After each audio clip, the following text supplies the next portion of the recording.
So we have a viewer from Red Lake Falls who wants us to dive into the question of pre-K education. This viewer is, I think, fairly characterized as skeptical about Governor Dayton's approach about needing pre-K education for younger students. Obviously, this has been an ongoing discussion at the legislature. There are differences in approach and how to fund and what to fund. And maybe we can do our viewers a service here and kind of bring them up to speed on where this issue is at. Should we start with you, Representative Johnson? Well, when you talk about pre-K education, I think back to a wonderful afternoon I had about 2 years ago at Cleveland Schools. And I saw them doing what I think is the model that can work for all kids across at least rural Minnesota. And they have pre-K education available to kids in their school district and also to kids from some school districts that opt into that. I saw the learning by play. I saw them in the classroom. They have a couple of classrooms. They have some space issues, but they've got wonderful professionals working with these kids.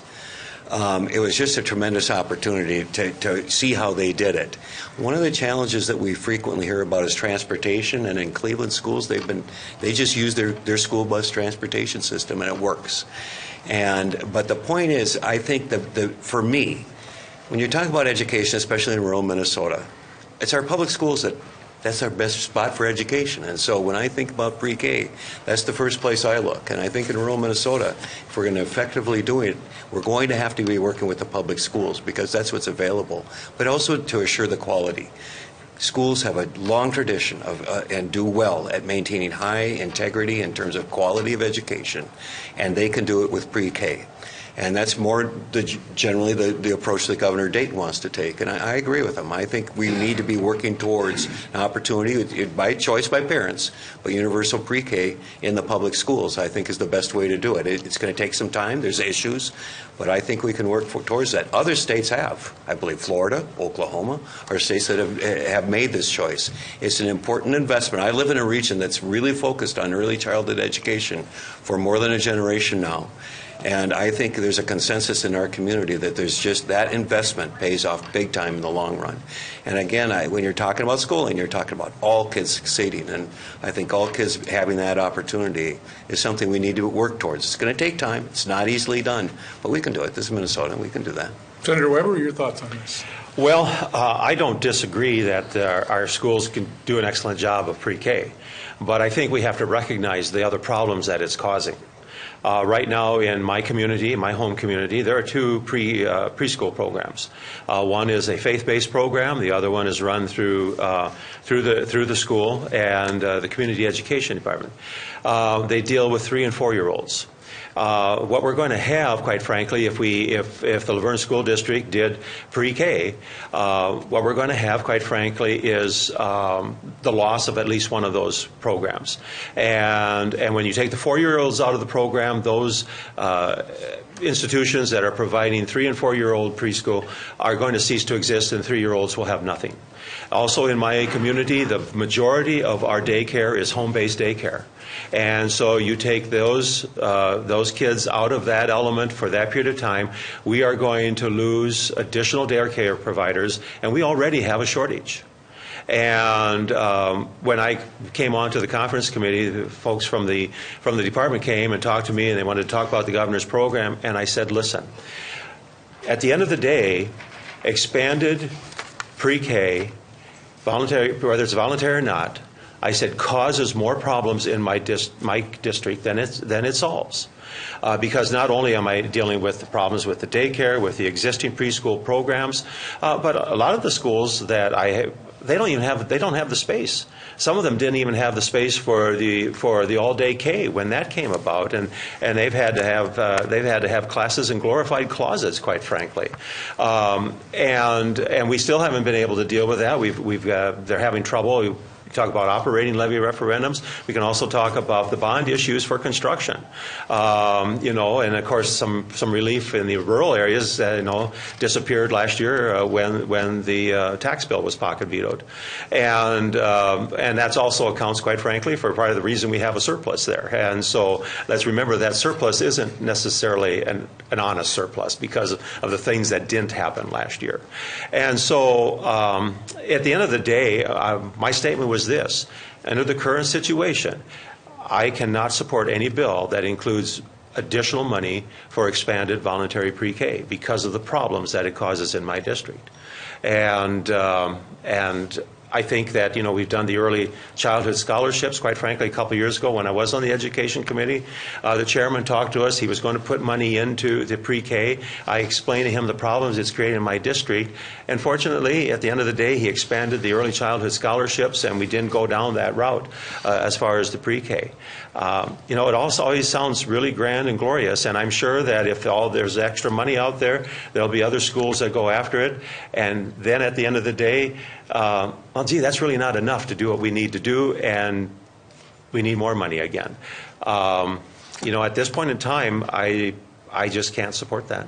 Senator Clausen? Well, the research is really clear on this, that if we're going to do anything to attack the achievement gap that we have in our state and in other locations in our country, you need to start early. And so there's a real value in early education, early childhood education. I'm in favor of a targeted approach. I think identifying those that need it the most, those students that are in poverty, I think that's where a starting point is, and then we grow from there. I believe the public schools are the best place to make that happen. I know in the bill that the governor proposed last session, there were some options to partner with local early childhood centers that were private in various communities. So that was an option, that there would be a public-private partnership for early childhood education. But I think it's imperative that if we are to make sure that all students have an opportunity, we often talk about the achievement gap, it's really an opportunity gap. And to close that opportunity gap, you need to start early with young people and give them those opportunities so that they can achieve and be successful. And so I'm a strong supporter, but I think at this point in time we need to look at some of the hurdles that's been mentioned here, and we need to really look at targeting. Does your thought put you sort of in the same direction as where Art Rolnick is? I think he wrote an op-ed piece for the Star Tribune here a few weeks ago, maybe a couple of weeks ago, about this, and suggesting some form of targeting, as I recall, and maybe those kinds of things. Is that kind of where you're going with this? That's where I'm going as a starting point. I'd like to see universal eventually, but I think there's a lot of issues that have to be solved first. Space issues in our schools, the budget issues, restraints, teacher shortages. So there's lots of things I think that have to be in place. But I think a starting point is what we've been doing as a state, and we need to expand that so that we provide more opportunities and look at targeting that assistance. I think the targeting process is a good process, that scholarship, to try and close that achievement gap that we're facing in this state. I think that's an excellent way to do it. Talking to the folks in my district, I'm concerned about the preschools that we currently have out there that are private. I think they're in trouble if we go to an all-day, everyday pre-K for everybody. The other thing that I think that hasn't been discussed is the transportation costs. I talked to the Kimball superintendent. It's $50,000 to put a school bus on the route, just one route. Every route they add is another $50,000. That adds up in a big hurry when you're talking about trying to pick up all those small kids in that district. So I think we got a space problem. I think the transportation issue, I like the idea that we give it to those folks that need it. Those folks that can't afford the preschool, they can qualify for the grants, the scholarships, and I think targeting them is the right answer. I agree that it creates a lot of problems for us, both in the public schools, even though we have some public schools that want to do it, and the hurdle they have is transportation. So, there's a lot of unanswered questions out there that we've got to deal with before we go to a universal pre-K system.